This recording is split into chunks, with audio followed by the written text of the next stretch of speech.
ರೇಣುಕಾಸ್ವಾಮಿ ಕೊಲೆ ಪ್ರಕರಣಕ್ಕೆ ಸಂಬಂಧಪಟ್ಟಂತೆ ದರ್ಶನ್ ಆ್ಯಂಡ್ ಗ್ಯಾಂಗ್ ಈಗಾಗಲೇ ಜೈಲಿನಲ್ಲಿದೆ. ACP ಚಂದನ್ ಅವರ ನೇತೃತ್ವದಲ್ಲಿ ಈ ಪ್ರಕರಣದ ತನಿಖೆ ಕೂಡ ಪ್ರಗತಿಯಲ್ಲಿರುವಂಥದ್ದು.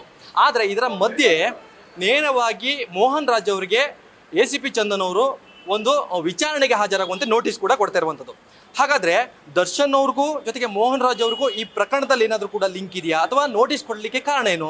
ಸ್ವತಃ ನ್ಯೂಸ್ ಫಸ್ಟ್ ಜೊತೆಗೆ ಈಗಾಗಲೇ ಮೋಹನ್ ರಾಜ್ ಅವರು ಇದ್ದಾರೆ. ಅವರ ಬಳಿ ಒಂದಷ್ಟು ವಿಚಾರಗಳನ್ನ ತಿಳ್ಕೊಳ್ಳೋಣ. ಸರ್, ದರ್ಶನ್ ಅವರು ಈಗಾಗಲೇ ಕೊಲೆ ಪ್ರಕರಣಕ್ಕೆ ಸಂಬಂಧಪಟ್ಟಂತೆ ಜೈಲಲ್ಲಿದ್ದಾರೆ. ಆದರೆ ನಿಮ್ಗೆ ಯಾಕೆ ನೋಟಿಸ್ ಬರುತ್ತೆ ಅಂತ ಸ್ಪಷ್ಟನೆ ಮಾಡ್ಬೇಕು ಸರ್. ಸರ್, ಆ್ಯಕ್ಚುಲಿ ನಿನ್ನೆ 12 ಗಂಟೆಗೆ ನನಗೆ ನೋಟಿಸ್ ಬಂದಿರೋಂಥದ್ದು.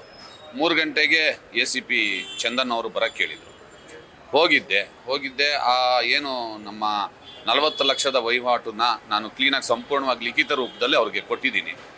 ನಾನು ಒಂದು ಫೆಬ್ರವರಿ ತಿಂಗಳಲ್ಲಿ ತೊಗೊಂಡಿರುವಂಥದ್ದು ನನ್ನ ಪರ್ಸನಲ್ ವಿಷಯಕ್ಕೆ ತೊಗೊಂಡು ಅದನ್ನು ಮೇ 1ನೇ ವಾರದಲ್ಲಿ ಮೊದಲನೇ ವಾರದಲ್ಲೇ ಕೊಟ್ಟಿರೋವಂಥದ್ದನ್ನು ನಾನು ಕ್ಲೀನಾಗೆ ಬರೆದು ಸೈನ್ ಹಾಕಿ ಕೊಟ್ಬಿಟ್ಟು ಬಂದಿದ್ದೀನಿ ಸರ್. ಅದು ನನ್ನ ಪರ್ಸನಲ್ ವಿಷಯಕ್ಕೆ ತೊಗೊಂಡಿರೋವಂಥದ್ದು. ಈ ರೇಣುಕಾಸ್ವಾಮಿ ಕೊಲೆಗೂ ಇದಕ್ಕೂ ಸಂಬಂಧ ಇಲ್ಲ ಸರ್.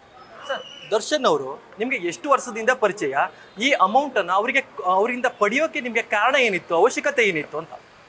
ಸರ್, ನನಗೆ ದರ್ಶನ್ ಅವರು 2010ರಿಂದ ಅಂಬರೀಷ್ ಮನೆಯಲ್ಲಿ ಸ್ನೇಹಿತರಾದಂಥವ್ರು. ಅವಾಗವಾಗ ಭೇಟಿ ಆಗ್ತಾ ಇದ್ವಿ. ಇದೊಂದು ನನ್ನ ಮಗಳದೊಂದು ಡ್ಯಾನ್ಸ್ ಫಂಕ್ಷನ್ ಇತ್ತು, ಒಂದು ಆಲ್ಬಮ್ ರಿಲೀಸು. ಆ ಕಾರಣಕ್ಕೆ ಆ ಹಣವನ್ನು ತಗೊಂಡು ಅದನ್ನು ವಾಪಸ್ ಕೊಟ್ಟಿರೋಂಥ ಕೆಲಸ ಮಾಡಿದ್ವಿ. ಓಕೆ, ನೀವು ಎಷ್ಟು ಹಣವನ್ನು ಪಡೆದ್ರಿ, ಎಷ್ಟು ಹಣವನ್ನು ಅವರಿಗೆ ವಾಪಸ್ ಮಾಡಿದಿರಾ? ಸೇಮ್ ಸರ್, ತೊಗೊಂಡಿದ್ದು 40 ಲಕ್ಷ, ಕೊಟ್ಟಿದ್ದು ವಾಪಸ್ 40 ಲಕ್ಷ. ಹೌದು ಸರ್, ಈ ಕೊಲೆ ಪ್ರಕರಣಗಳು ನಡೀತು, ತಮಗೂ ಕೂಡ ಗಮನದಲ್ಲಿದೆ. ಈ ಹಣವನ್ನು ಆ ಕೊಲೆಗಿಂತ ಮುಂಚೆನೇ ಕೊಟ್ಟಿದ್ದೀರಾ ಅಥವಾ ಎಷ್ಟು ದಿನಗಳ ಮುಂಚೆ ಅವರ ಕೈಗೆ ತಲುಪಿಸಿರುವಂಥದ್ದು ಅಂತ? ಈ ಹಣವನ್ನು ನಾನು ಮೇ 1st ವೀಕಲ್ಲೇ ಕೊಟ್ಟಿರೋದು. ವಾಪಸ್ಸನ್ನು ಮೇ 1st ವೀಕಲ್ಲೇ ಕೊಟ್ಟಿರೋದು. ಬಟ್ ಈಗ ನಿಮಗೆ ಒಂದಷ್ಟು ತನಿಖೆಗಳ ಬಗ್ಗೆ ಗೊತ್ತಾಗಿರ್ಬೇಕು, ಆ ಹಣವನ್ನು ಜಪ್ತಿ ಮಾಡಿದ್ದಾರೆ ಅಂತ. ಈಗ ವಿಚಾರಣೆಗೂ ಕೂಡ ನಿಮ್ಗೆ ಕರೆದಿರುವಂಥದ್ದು. ಏನೆಲ್ಲ ಕೇಳಿದ್ರು ಸರ್ ಪ್ರಶ್ನೆ? ಮತ್ತೇನಾದರೂ ಕೂಡ ನಿಮ್ಮನ್ನ ವಿಚಾರಣೆಗೆ ಹಾಜರಾಗುವಂಥ ನೋಟಿಸ್ ಕೊಡುವಂಥ ಸಾಧ್ಯತೆಗಳಿದೆಯಾ? ಅಲ್ಲ, ನಾನು ಏನೇನು ಪ್ರಶ್ನೆ ಕೇಳಿದ್ರು ನಮ್ಮ ACP ಚಂದನ್ ಅವರು, ಪ್ರದೀಪ್ ಅವರು, ಬಸವರಾಜ್ ಅವರು, ಬಾಬಣ್ಣ ಅವರು, ಅವ್ರು 4 ಜನ ಕೇಳೋಂಥ ಪ್ರಶ್ನೆಗೆ ಎಲ್ಲನೂ ಲಿಖಿತ ರೂಪದಲ್ಲಿ ಹೇಳಿದ್ದೀನಿ. ಹಾಗೆ ಇದು ಯಾವ ಥರ ಅಂತ ನಾನು ಬರೆದು ಕೊಟ್ಟಿದ್ದೀನಿ. ಆಮೇಲೆ ಯಾವಾಗ ತನಿಖೆ ಕರೆದಾಗ ಬರಬೇಕಪ್ಪ ಅಂತ ಹೇಳಿದ್ದಾರೆ. 100% ನಾನು ಬರ್ತೀನಿ ಅಂತ ಹೇಳಿ. ಸರ್, ಒಂದು ಅನುಮಾನ ಬರುತ್ತೆ. ಯಾಕಂತಂದ್ರೆ ನೀವು ಏನೋ ಒಂದು ಸಮಸ್ಯೆಗಳಿದೆ ಅಂತ ಹಣವನ್ನು ಪಡೆದಿದ್ದೀರಾ.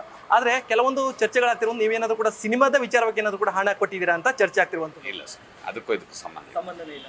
ಧನ್ಯವಾದ. ಈ ಪ್ರಕರಣಗಳು ಗಮನಿಸಿದಾಗ ನಿಮ್ಗೆ ಏನ್ ಅನ್ಸುತ್ತೆ? ಈಗ ನೀವು ಕೊಟ್ಟಿರುವಂಥ ದುಡ್ಡುಗಳು ಸಂಬಂಧಪಟ್ಟಂತೆ ಈ ಪ್ರಕರಣಗಳು ಕೂಡ ಆಗಿರುವಂಥದ್ದು ಎಲ್ಲ ಒಂದ್ ಕಡೆ ತಾವು ಇಕ್ಕಟ್ಟಿಗೆ ಸಿಲುಕಿದ್ರ ಅನ್ಸುತ್ತಾ ಅಥವಾ ನೀವು ಮಾಡಿದ್ರೆ? ಅದಕ್ಕೂ ಇದಕ್ಕೂ ಸಂಬಂಧ ಇಲ್ಲ. ನಾವು ಅದು ತನಿಖೆ ಹಂತದಲ್ಲಿದೆ. ಎಲ್ಲ ಪೊಲೀಸ್ ಅವ್ರು ನೋಡ್ತಾ ಇದ್ದಾರೆ. ಅದೇನಾನಿದ್ರೆ ಕರೆದ್ರೆ ನಾನು 100% ಹೋಗ್ತೀನಿ. ಯಾವಾಗಾದ್ರೂ ಕೂಡ ಬರ್ಲಿಕ್ಕೆ ಹೇಳಿದ್ರ ಅಂತ ತನಿಖೆ? ಅಲ್ಲ, ಕರೆದ್ರೆ ಬರ್ತೀವಿ ಅಂತ ಹೇಳಿದೀವಿ. ಕರೆದಾಗ ಹೋಗೇ ಹೋಗ್ತೀವಿ. ಈ ವಿಚಾರ ಸಂಬಂಧಪಟ್ಟಂಗೆ ದರ್ಶನ್ ಅವ್ರು ಏನಾದ್ರು ಕೂಡ ಸಂಪರ್ಕ ಮಾಡಿದ್ರ ಸರ್? ಅಂದ್ರೆ ಹೆಂಗೆ ಏನೋ ವಿಚಾರ? ದರ್ಶನ್ ಅವ್ರೇನು ಸಂಪರ್ಕ ಸಿಕ್ಕಿಲ್ಲ ಸರ್. ಈ ಘಟನೆ ಬಗ್ಗೆ ಕೊನೆಯದಾಗಿ ಹೇಳೋದಾದ್ರೆ ದರ್ಶನ್ ಅವ್ರು ಮಾಡಿದ್ದಾರೆ ಅನ್ಸುತ್ತಾ ಈ ಪ್ರಕರಣಗಳು? ಯಾಕಂದ್ರೆ ನೀವು ಕೂಡ ಅವ್ರ ಜೊತೆಗೆ 2010ರಿಂದ ಒಡನಾಟದಲ್ಲಿ ಇದ್ದೀರಾ. ಈ ಪ್ರಕರಣಗಳು ಗಮನಿಸಿದಾಗ ತಮ್ಗೆ ಏನ್ ಅನ್ಸುತ್ತೆ ಸರ್? ಇದು ತನಿಖೆ ಹಂತದಲ್ಲಿದ್ದಾಗ ನಾವೇನು ಹೇಳೋಕ್ಕಾಗಲ್ಲ ಸರ್. ದಯವಿಟ್ಟು please. Thank you sir. Thank you. ಇವಿಷ್ಟು ಮೋಹನ್ ರಾಜ್ ಅವರ ಮಾತಾಗಿತ್ತು. ಎಲ್ಲ ಒಂದ್ ಕಡೆ ಈ ಪ್ರಕರಣಕ್ಕೆ ಸಂಬಂಧಪಟ್ಟಂತೆ ನನಗೂ ಹಾಗೂ ದರ್ಶನ್ ಅವ್ರಿಗೂ ಒಂದಷ್ಟು ಒಡನಾಟ ಇತ್ತು ಹೊರತಾಗಿ ಯಾವುದೇ ಆ ಪ್ರಕರಣಕ್ಕೆ ಸಂಬಂಧಪಟ್ಟಂತೆ ಹಣ ಕೊಟ್ಟಿಲ್ಲ.